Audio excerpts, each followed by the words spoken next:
Adolf Hitler 20 April 1889 کو Austria کے ایک چھوٹے سے قصبے براؤناؤ میں پیدا ہوا۔ اس کا بچپن مشکلات اور مالی تنگ دستی میں گزرا۔ وہ ایک اوسط درجے کا طالب علم تھا اور نوجوانی میں فنون لطیفہ میں دلچسپی رکھتا تھا، لیکن جب اسے ویانا کی آرٹ اکیڈمی میں داخلہ نہ ملا تو اس نے سیاست کی طرف رخ کر لیا۔ پہلی جنگ عظیم اور سیاست میں داخلہ۔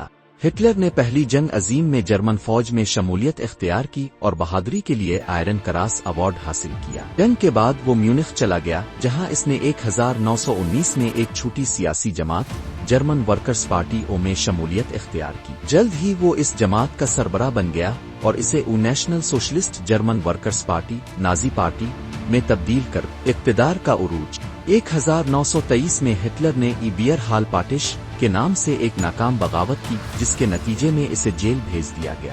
قید کے دوران اس نے اپنی مشہور کتاب میری جدوجہد مین کیمپ لکھی، جس میں اس نے اپنی نسل پرستانہ نظریات اور یہودیوں کے خلاف نفرت کا اظہار کیا۔ جیل سے نکلنے کے بعد اس نے سیاسی طریقے سے اقتدار حاصل کرنے کی حکمت عملی۔ 1933 میں ہٹلر کو جرمنی کا چانسلر بنایا گیا اور جلد ہی اس نے تمام مخالف جماعتوں کو ختم کر کے خود کو اوفرر مطلق العنان رہنما قرار دیا۔ اس نے ملک میں فاشسٹ نظام قائم کیا، جنگی معیشت کو فروغ دیا اور اپنی جارحانہ پالیسیوں کے ذریعے یورپ میں جنگ کے شعلے بھڑکائے۔ دوسری جنگ عظیم اور زوال۔ 1939 میں ہٹلر نے پولینڈ پر حملہ کر کے دوسری جنگ عظیم کا آغاز۔ ابتدائی طور پر نازی فوج نے یورپ کے بیشتر حصے پر قبضہ کیا، لیکن 1941 میں سوویت یونین پر حملہ اور 1944 میں نارمنڈی پر اتحادی افواج کا حملہ نازی جرمنی کے زوال کا آغاز ثابت ہے۔ 1945 میں جب اتحادی افواج برلن میں داخل ہوئیں تو ہٹلر نے 30 اپریل کو اپنی پناہ گاہ میں خودکشی کر لی۔ اس کے بعد نازی حکومت کا خاتمہ ہو گیا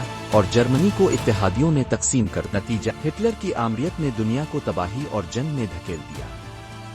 اس کی نسل پرستی، جارحیت اور ظلم و ستم کی پالیسیوں نے لاکھوں بے گناہ جانے اور تاریخ میں اسے ایک صفاق حکمران کے طور پر یاد کیا جاتا ہے۔